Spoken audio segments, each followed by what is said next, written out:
On va programmer la méthode de Newton-Raphson avec un format libre. Sims x exprime que x est une variable. Donc, pour déclarer que x est une variable, utilisez la commande sims. D égale input, entrée, la fonction f de x qu'on cherche à résoudre. Et mettre point virgule. F égale à diff, f égale à inline de D. Inline va être supprimée dans le futur, mais elle est toujours fonctionnelle. Z égale à diff, c'est-à-dire que je vais dériver la fonction f. Diff f de x. Et je vais mettre, df1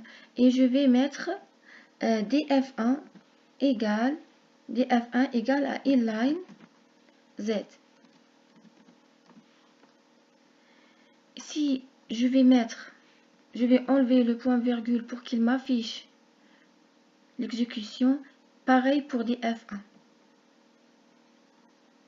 Voilà. x0, c'est le point initial. Je vais lui demander aussi de m'introduire, de m'afficher ce texte. Entrée, le point initial. x0. Ça, c'est le texte à afficher. Point virgule. Et x va recevoir x0. Ça, c'est la première itération. For itération égale à 0 jusqu'à 100.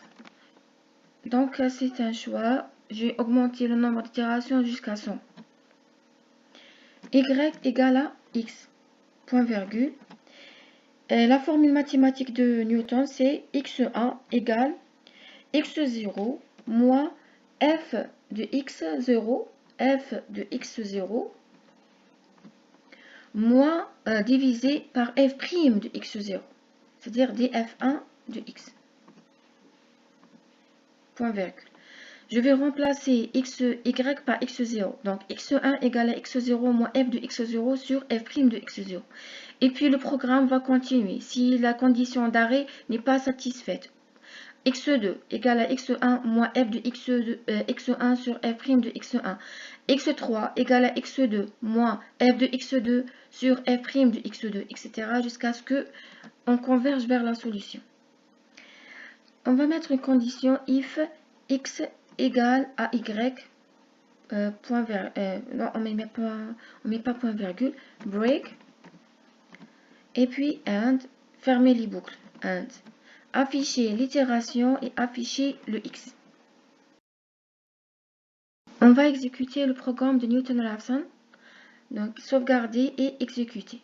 Là, le texte s'affiche, entrer la fonction f de x. Choisir une fonction quelconque, x au carré moins 2x plus 1. A priori, la solution x égale à 1, c'est une solution de f de x. Entrée, il va faire sortir la dérivée. Voilà. La dérivée, c'est quoi? C'est 2x moins 2. C'est ça la dérivée. Notre équation, c'est x au carré moins 2x plus 1. La dérivée, c'est 2x moins 2. Alors, si je choisis x égale à 1 comme point initial, donc la dérivée va s'annuler. Il va mettre erreur ou bien ça va partir vers l'infini. Donc, si je vais mettre 1, none.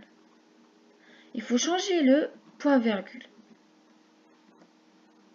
Reprendre la même fonction et puis entrer un autre point initial. On aura la solution exacte 1. On va appliquer la commande fsolve et f0.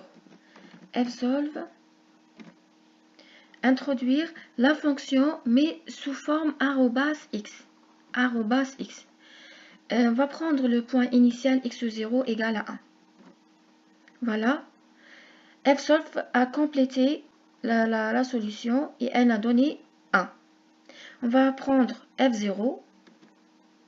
F0 a la même syntaxe et on va utiliser le même point initial qui est le 1. Ça va donner 1. Donc c'est le même résultat que Newton-Raphson. Voilà. Maintenant, on va changer le point initial pour fsolve. On va mettre 2. Elle a convergé vers 1,0078. Refaire la même chose avec f0. On va utiliser 2.